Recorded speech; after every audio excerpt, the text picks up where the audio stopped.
Sejam todos bem-vindos, né? Esse é mais um episódio, né, da série Inove-se Conhecimento, né? Um programa do Núcleo de Inovação, né, acadêmico da Faculdade de Medicina Itajubá, uma empresa do Grupo AF Educacional. Hoje, pessoal, o nosso convidado é o acadêmico em medicina Nicolas Zanin. Nicolas, seja muito bem-vindo ao programa. Muito obrigado, professor Gustavo. Fico muito feliz em receber esse convite e espero conseguir agradar todo mundo aí com essa nossa conversa que a gente vai ter hoje. Eu tenho certeza, Nicolas, porque você desde sempre foi um aluno que teve muito destaque, né? Eu tive a honra de ser seu professor, trabalhei com você, seu tutor, na verdade, né? Trabalhei com você, trabalhei na parte prática, trabalhei nas tutorias de APG, tudo mais, né? E sempre foi um aluno de destaque. Hoje a gente está conversando um pouquinho sobre, né, inovação, empreendedorismo e tecnologia, né? Por isso que você foi convidado para vir. Nicolas, você poderia dizer para a gente, né, o que é um empreendedorismo, na sua visão, para um profissional da área de saúde? Nossa, professor, eu acho que assim, o empreendedorismo não pode ser um conceito mais amplo do que ele é hoje. Hoje em dia o empreendedorismo ele está no holofote, né? Hoje em dia é chique você ser empreendedor, é chique, é quase uma questão de status você ter uma startup hoje, né?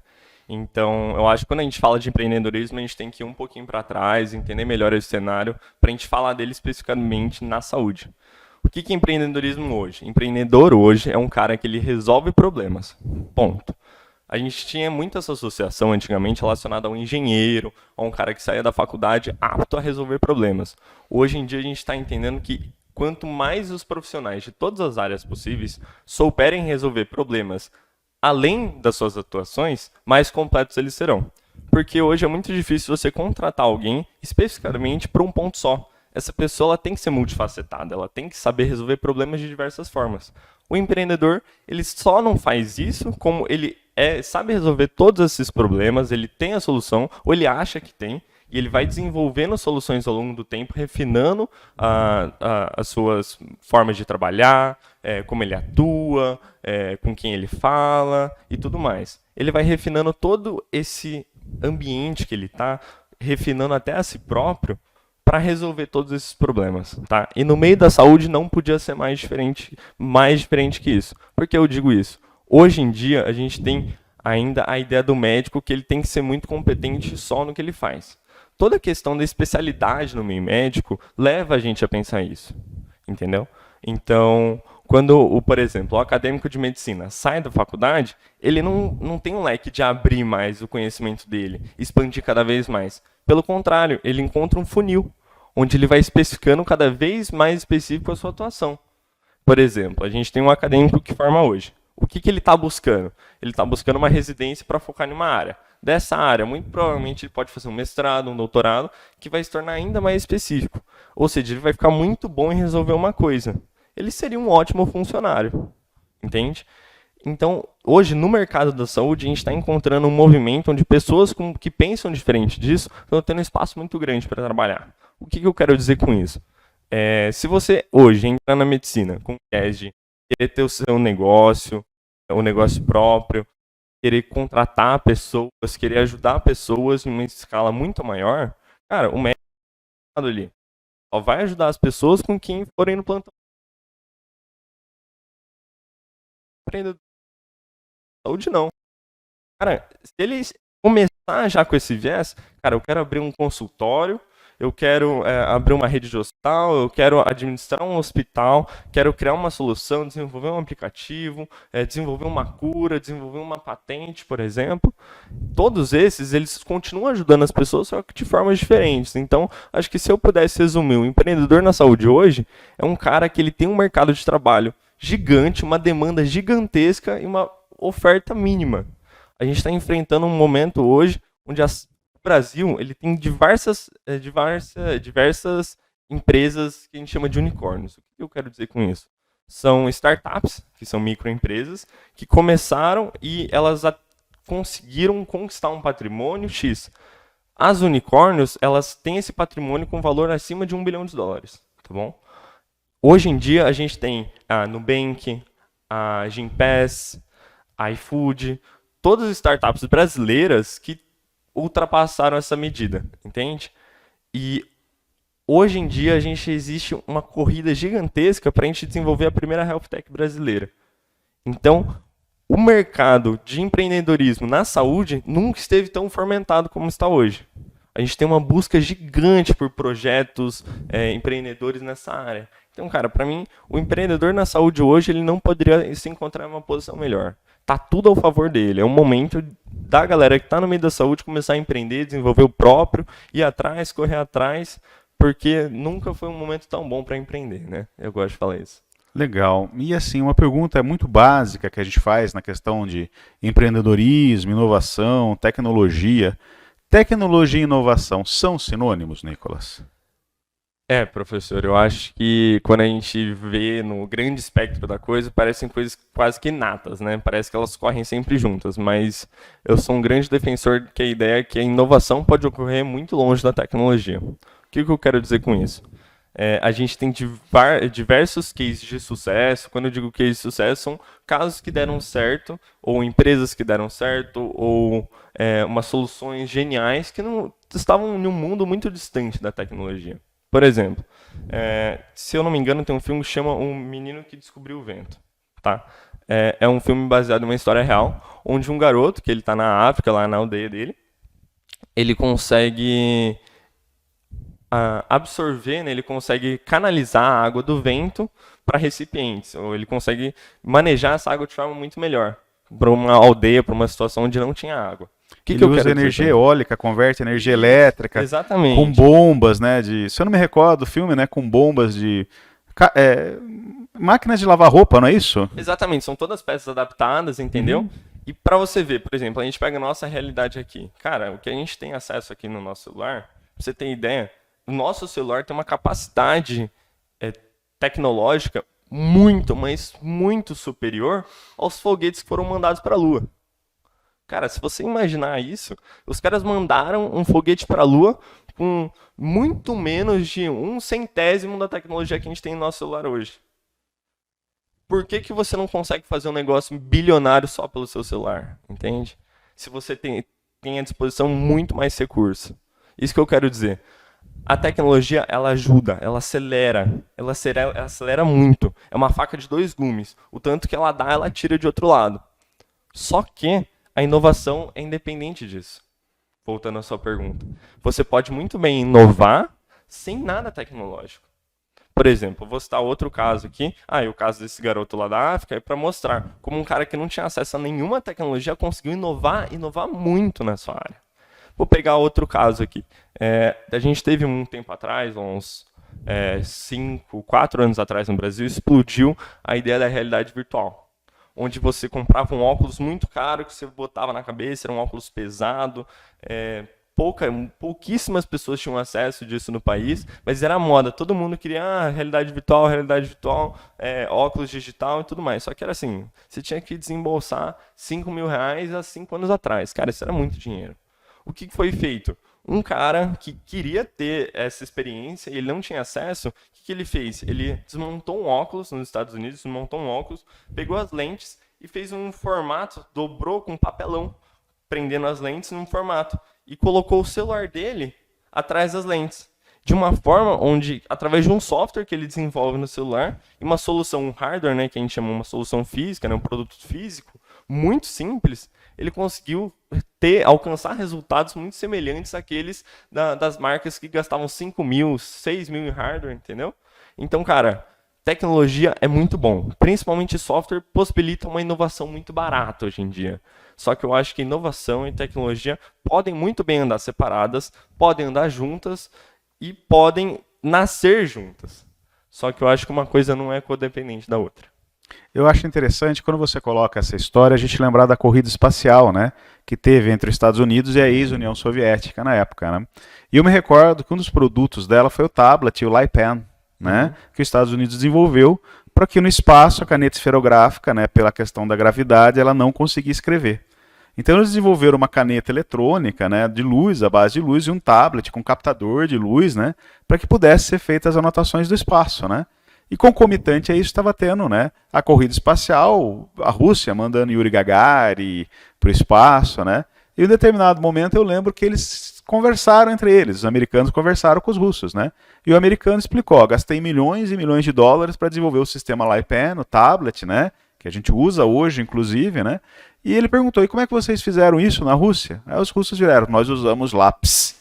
Então, eu já ouvi essa história antes. Essa história é muito engraçada porque a gente mostra duas abordagens completamente diferentes, né, para o mesmo problema.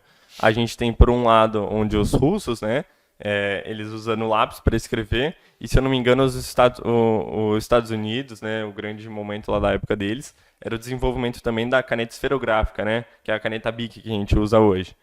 Então, a gente consegue ver duas abordagens completamente diferentes, uma muito mais simples e outra muito mais complexa e custosa e tudo mais. Quem estava certo, quem é melhor, a gente não pode vir ao caso agora, mas puxando o seu gancho, eu gostaria muito de falar da nossa grande vantagem no mundo do empreendedorismo hoje em dia, como brasileiros, tá? Eu venho de um histórico onde eu tive uma relação muito próxima com estrangeiros, principalmente da Alemanha, tá bom? E uma coisa que eu via muito como vantagem do povo brasileiro, o nosso jeito, o nosso gingado, a nossa maneira de lidar com as coisas é algo extremamente valorizado, principalmente no mundo da tecnologia e empreendedorismo. O que eu quero dizer com isso?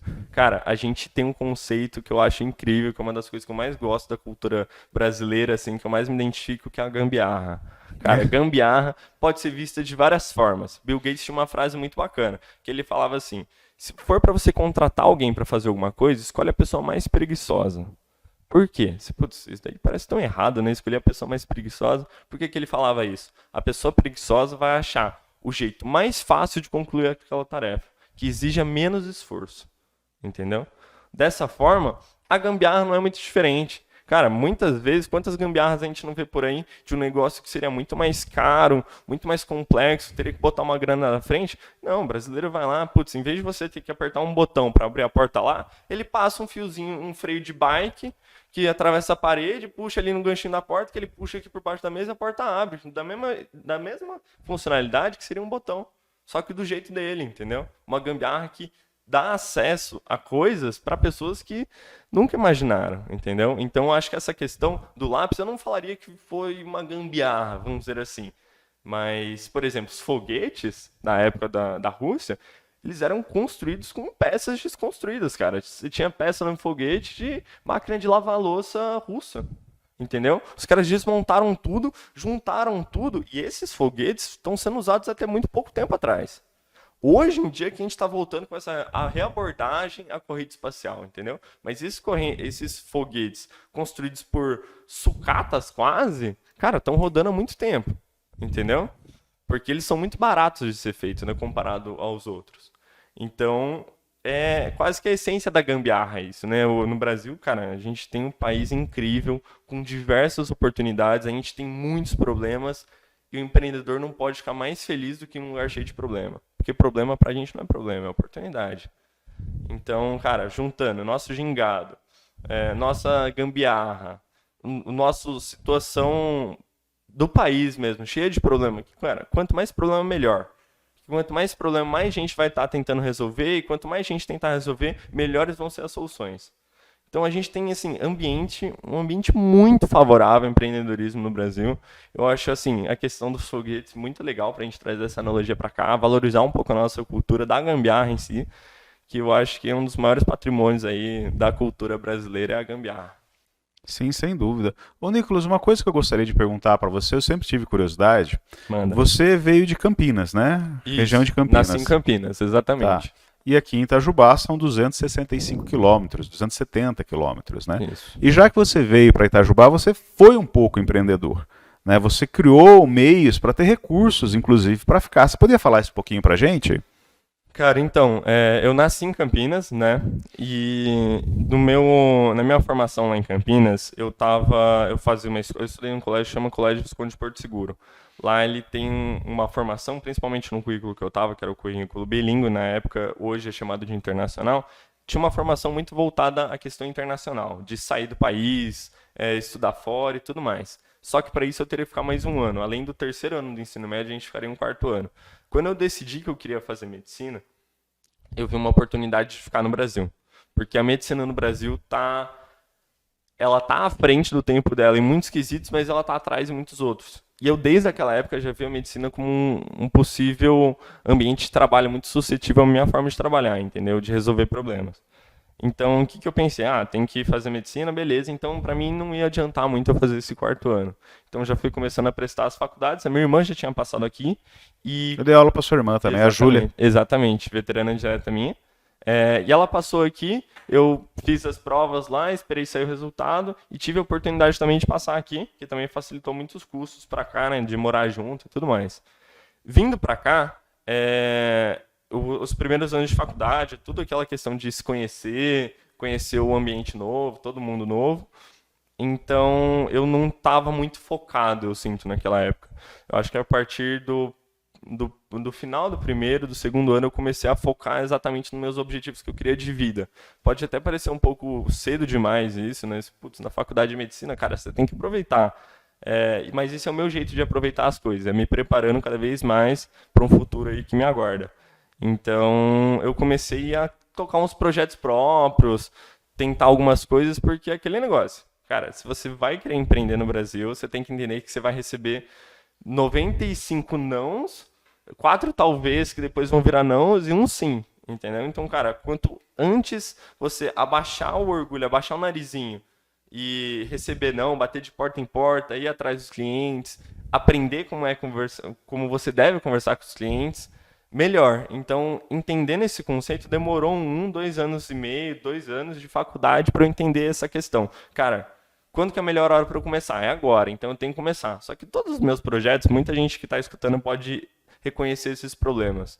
Todos os meus projetos envolviam projetos megalomaníacos, que eu ia precisar de uma verba gigantesca para pelo menos dar início nesses projetos, projetos que na minha cabeça eram perfeitos, não tinham erro, e hoje eu olho para trás e vejo, cara, essa ideia, em menos de uma semana eu consigo destruir ela inteira, falar que não vai dar certo, entendeu? Por outra visão de mercado que eu tenho hoje. Através disso, o que eu fiz? Eu falei, cara, tem que começar a tocar meus projetos.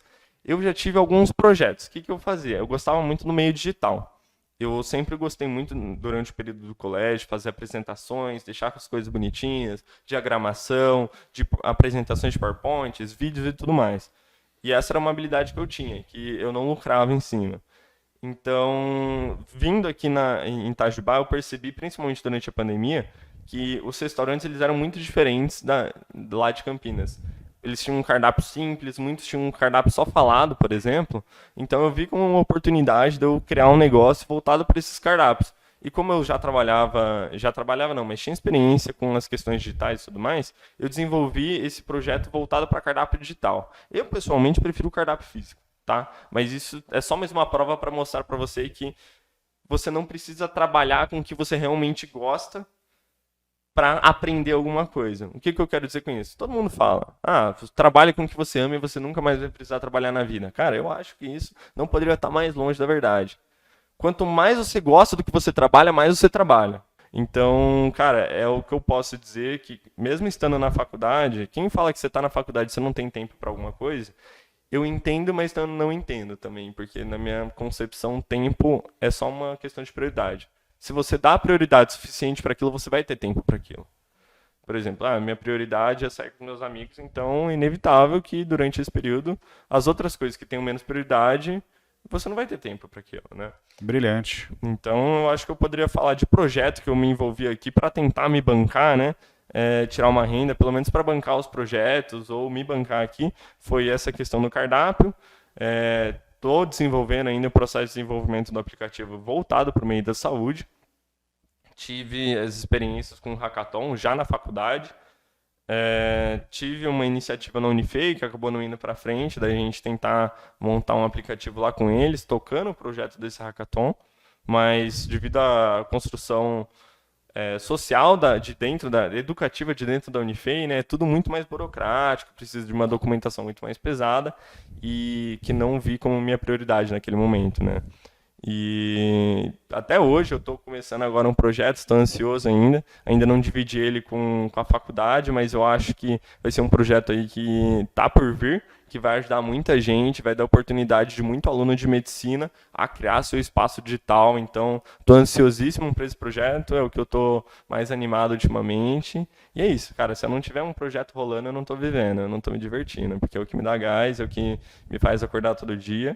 Eu gosto muito da faculdade de medicina, até pela questão da pluralidade, de você poder abordar vários campos diferentes, Mas, sem sombra de dúvidas, o projeto é minha paixão, resolver esses problemas e tudo mais. Eu acho que não tem meio melhor, meio com melhor capital do que o meio médico para você resolver problema. Então, eu tô animado aí, esperar pelo futuro que nos aguarda aí. Que eu acho que só vem coisa boa pela frente. Perfeito, Nicolas. Você também tem num dos seus projetos o desenvolvimento de um aplicativo na ambulância, né? Isso. Você pode falar sobre ele, Nicolas? Posso sim. Eu até mencionei na palestra, né, de empreendedorismo na prática que eu tive aqui na FIMIT. O que compõe esse aplicativo, né? Esse aplicativo que eu venho desenvolvendo desde o final do primeiro ano, segundo ano. Qual que é a ideia desse aplicativo? É melhorar a comunicação entre as unidades móveis de saúde, né, as ambulâncias, e os hospitais. Por quê? Quando eu fiz um estágio no hospital aqui, de Itajubá, no hospital escola, eu fiz um estágio no período da noite, porque eu deixei para a última hora, né, peguei o pior horário, na teoria. Sempre deixei para a última hora tudo que eu ia fazer. Eu sempre tinha um lema, né, por que fazer hoje se eu posso fazer amanhã, né? Então, sempre deixei para a última hora e peguei o pior horário, que era o horário que você entrava às 7 da noite e saía às 7 da manhã. Comigo foi assim também, não se preocupe. Então, eu tive a oportunidade de fazer esse estágio no Hospital Escola de Cirurgia Geral, cara, delicioso, incrível as experiências que eu tive lá, mas teve um dia em especial que me marcou muito, que era 3h30, 3 horas da manhã, assim, mais ou menos. Já estava com um movimento bem mais fraco. A residente que estava lá falou: Nicolas, vai lá dar uma dormida, qualquer coisa eu te chamo. E nesse dia eu estava fazendo estágio junto com um amigo meu, que chama Wagner, e a gente estava dormindo no quarto lá dos residentes. Então, ele já estava lá, quando eu cheguei, deitei, tirei o jaleco, né? A gente dorme meio que de roupa, meio de tênis, para se precisar sair rápido, a gente já sai. E não passou 30 minutos depois, começou o barulho da ambulância, e o quarto dos residentes fica bem próximo à entrada lá do pronto-socorro. E a ambulância, quando ela chega no hospital, ela não desliga a sirene, é porque isso é um caso grave, né? E precisei ajudar. E a hora que chegou a ambulância, eu acordei, ele acordou, e eu não sabia disso. Ele falou, não desligaram a sirene. Desce, que muito provavelmente é coisa grave. Cara, no desespero lá, eu vesti até o jaleco ao contrário, pra você ter ideia. Desci correndo, cheguei lá na porta do pronto-socorro, eram 4 vítimas de colisão, eram 2 motos que colidiram frente com frente, 4 vítimas gravíssimas, desespero total, o pronto-socorro PS não estava preparado, e eu naquela situação super caótica, vendo os pacientes piorando o prognóstico deles, por conta daquela confusão toda, gasto de material excessivo. Cara, eu vi aquilo e falei, não, tem muito problema que a gente pode resolver dentro do hospital, mas esse, sem dúvida, deve ser a primeira prioridade, sabe? Porque se eu tivesse na pele da vítima, do paciente, e se eu fosse pai ou se eu fosse irmão, eu ia querer que o meu parente, o meu familiar, o meu amigo tivesse o melhor cuidado possível da maneira mais eficiente possível. Porque a gente tem um conceito na medicina que chama Golden Hour, né? Ele é muito refutado de forma internacional, que não é tão importante, a gente tem que pensar mais em golden minutes e tudo mais. Isso daí pode até ser mais discutido mais para frente. Mas o que quer dizer a golden hour? É uma hora dourada, que é a primeira hora que a gente aborda o paciente, traz ele para o hospital, é a hora que mais impacta no prognóstico dele. Então, eu quis atuar bem especificamente nessa área, trazendo alguma solução tecnológica para esse meio, né? Então, estou desenvolvendo esse aplicativo, onde consiste em passar o caso especificamente para o hospital, tentando cortar alguns caminhos de forma mais eficiente e otimizada possível, né? Sempre voltada para o tempo e para agilidade, velocidade, né? Então, estamos aí desenvolvendo esse aplicativo. A gente já está com um investidor de Campinas que está estudando, validando esse mercado aí para a gente. Então, vamos ver se a gente consegue dar continuidade nesse projeto aí, que é um filho meu, né? Que eu chamo, cada projeto é um filho. E o aplicativo é o quê? O próprio socorrista da ambulância já passaria os dados Isso, exatamente. Pelo celular dele. Isso, a gente está estudando as possibilidades ainda, né? Mas a questão é que quando o SAMU vai, né, até o local, ele precisa estabilizar um paciente para fazer o transporte. Ele não pode transportar um paciente instável.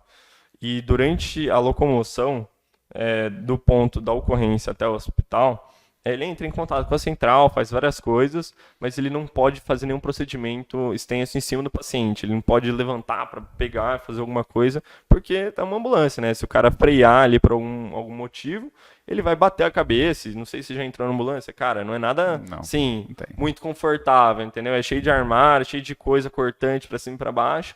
Então, se ele cair ali no meio, ele vira outro paciente. Então, ele tem que ficar sentado. E nesse período de ócio, né, vamos dizer assim, onde ele está sentado, era o momento que eu estava pensando em a gente utilizar para desenvolver esse aplicativo, ele passar o caso, ir direto para o hospital e ajudar nessa galera. A gente estava fazendo uns equipamentos ainda de recepção desses dados dentro do hospital, né, até por conta da LGPD, da Lei Geral de Proteção de Dados, que a gente tem que atender também. Então, estamos estudando vários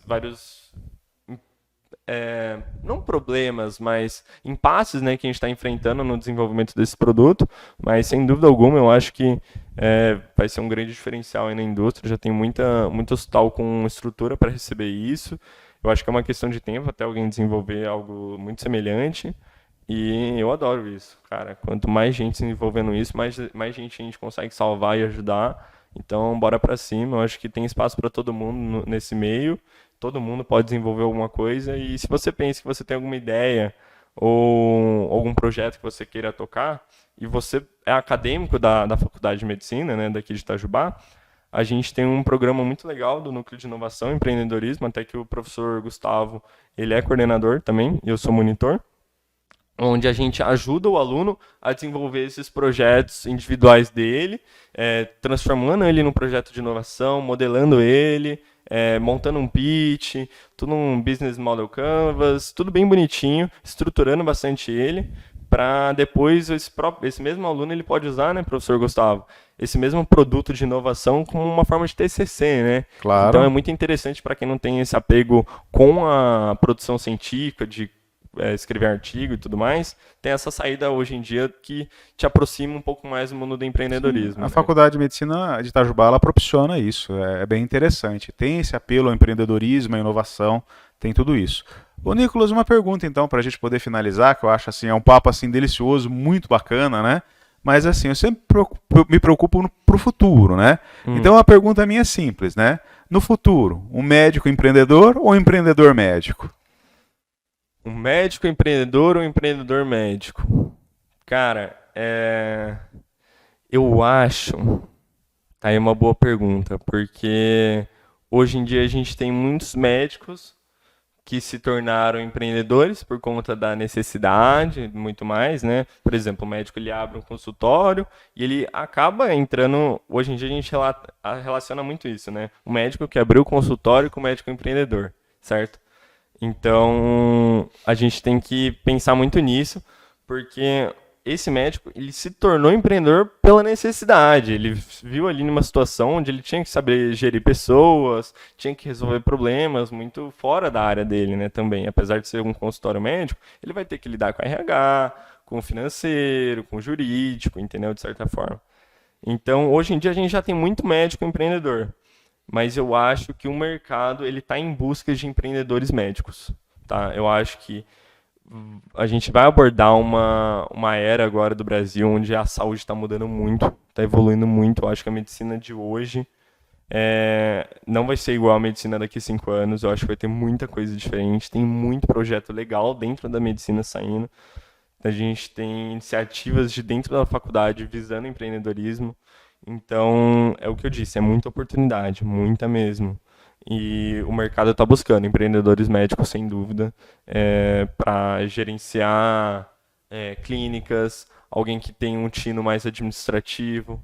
Porque hoje em dia você entra nos hospitais, o médico que está lá administrando, muito provavelmente o diretor clínico, ele está lá por, não quero dizer por conveniência, mas quase que por acidente, entendeu? Às vezes ele conseguia organizar as pessoas muito bem do setor dele, tinha uma afinidade boa com as pessoas escolheram ele como gerente do setor, ele foi subindo, às vezes passou por uma auditoria, que foi se aproximando pelo mundo da administração, foi subindo de cargo, entendendo melhor as funções, errou muito durante esse crescimento, né, de carreira, e durante esses erros ele foi estudando, foi fazendo um MBA, foi fazendo cursos e tudo mais para se qualificar para esse posto, né, de diretor clínico ou diretor do hospital mesmo. Então, ele acabou se tornando não quero dizer um grande gestor. E a gestão não está muito distante do empreendedor, né? Ele tem que ser um bom gestor, primeiramente para conseguir gerir os projetos dele e dar início a tudo isso, né? Mas hoje em dia a gente tem ótimos gestores no meio da administração que estão vindo para o meio médico, que está crescendo esse espaço para pessoas não médicas entrarem nesse ramo, mas o mercado está muito carente de empreendedores médicos. Na saúde tem muito problema, principalmente do SUS. Eu falo que o SUS ele é muito bom, ele é muito, muito bom. E a melhor vantagem dele é o maior problema dele. A melhor vantagem é ele ser gratuito. E a maior desvantagem é ele ser gratuito. Porque a gente tem pessoas onde que nunca teriam acesso àquela saúde, tendo acesso à vacinação, a tratamentos super específicos, e pessoas que elas extorquem e fazem de tudo para destruir esse sistema. Entendeu? Se aproveitam de todas as contribuições que ele pode oferecer, as pessoas se aproveitam, entendeu? Isso engatilha muito o sistema de saúde público do Brasil. A gente tem um engarrafamento de tráfego muito forte. Sem contar a gerência, né, interna dos hospitais e do próprio sistema, né, cogestão e tudo mais. A gente vai ter agora uma avaliação na matéria de ESC que a gente está tendo gestão. E, cara, eu como uma visão um pouco mais empreendedora, eu consigo ter essa matéria e olhar e falar, galera, só nessa aula que a gente teve aqui, a gente conseguiu identificar 20 problemas diferentes. Dá para cada um aqui eu abrir uma empresa voltada para resolver todos esses problemas e todo mundo sai ganhando. Entendeu? Eu acho que o que falta hoje, a gente não tem nem que discutir se é um médico empreendedor ou empreendedor médico. A gente precisa de médicos com iniciativas verdadeiras de querer ajudar as pessoas. Porque o médico tem que entender hoje que ele consegue ajudar muito mais gente, organizando o sistema, refinando o sistema, criando oportunidades dentro do sistema, do que só atendendo e vendendo na hora dele. Eu acho que o mercado de hoje é extremamente carente em relação a isso e só tem espaço para crescer. Muito obrigado, Nicolas. Suas considerações finais você gostaria de fazer? Cara, eu queria agradecer pela oportunidade, que eu nunca teria em outro lugar. Eu acho que esse espaço que você está disponibilizando para a galera aprender mais sobre esses temas tão importantes. Eu acho que eu ainda tenho muito mais o que falar. Eu acho que a gente pode marcar outras vezes. Eu acho que a gente pode viajar nos assuntos, principalmente do corrida espacial, que eu gosto muito. Eu acho que esses debates mais plurais dentro da faculdade são extremamente importantes. Eu acho que todo mundo tem muito a ganhar com tudo isso. Muito obrigado de coração pelo espaço para a gente conversar, pela oportunidade do Núcleo de Inovação de Inovação e Empreendedorismo aqui da faculdade, que está disponibilizando esse espaço para a gente. Muito obrigado pela AFMIT, né, pela AFIA, de estar por trás da organização e produção desses episódios. E de coração queria agradecer e bora pra cima, porque eu acho que se eu pudesse falar alguma coisa para todo mundo que está escutando, é persistência. Eu acho que, cara, a faculdade de medicina é difícil, mas se você se organizar, você consegue tocar seus projetos, e com seus projetos é o que daqui a alguns anos vai dar mais resultado, vai conseguir ajudar mais gente. Tem que ser persistente, você vai ouvir 100 nãos até ouvir o primeiro sim, então corre atrás. É difícil, não estou falando que é fácil, estou muito longe de ter um reconhecimento, um sucesso para as coisas que eu já fiz, e eu acho isso totalmente justo, porque eu acho que a gente tem que errar muito para dar certo. Então, eu acho, cara, corre atrás, faz teu corre, vamos fazer as coisas acontecerem, porque o que não falta é problema, e problema é oportunidade. Vamos para cima. De forma alguma, Nicolas, né? Eu posso dizer para você de antemão que nós observamos seu esforço e admiramos, né, a capacidade que você tem de procurar soluções para os mais diferentes problemas. Aliás, às vezes problemas que nem nós percebemos que existiam, né? Então você tem essa capacidade de enxergar além, né, e procurar a solução de algo que muita gente ainda nem viu que está acontecendo, tá? Então isso é um mérito seu e por isso você foi convidado, por ter esse dinamismo, por ter essa iniciativa, né? E sempre foi um aluno de destaque, né? Eu particularmente conheço há muito tempo, por isso eu posso falar com uma certa segurança, né, do que eu estou dizendo, tá? Obrigado. Então o Núcleo de Inovação Acadêmica agradece, na verdade, a sua presença, tá? Você que enriqueceu o debate com a gente, tá bom? Pessoal, o projeto Inove-se Conhecimento é uma iniciativa, né, da Faculdade de Medicina de Itajubá, né, uma empresa do grupo AF Educacional, graças às nossas parcerias, a Repografia, né, a comunicação e o núcleo de inovação, nós conseguimos fazer esses episódios e disponibilizá-los para a comunidade. Meu muito obrigado a todos, né? Até o próximo episódio.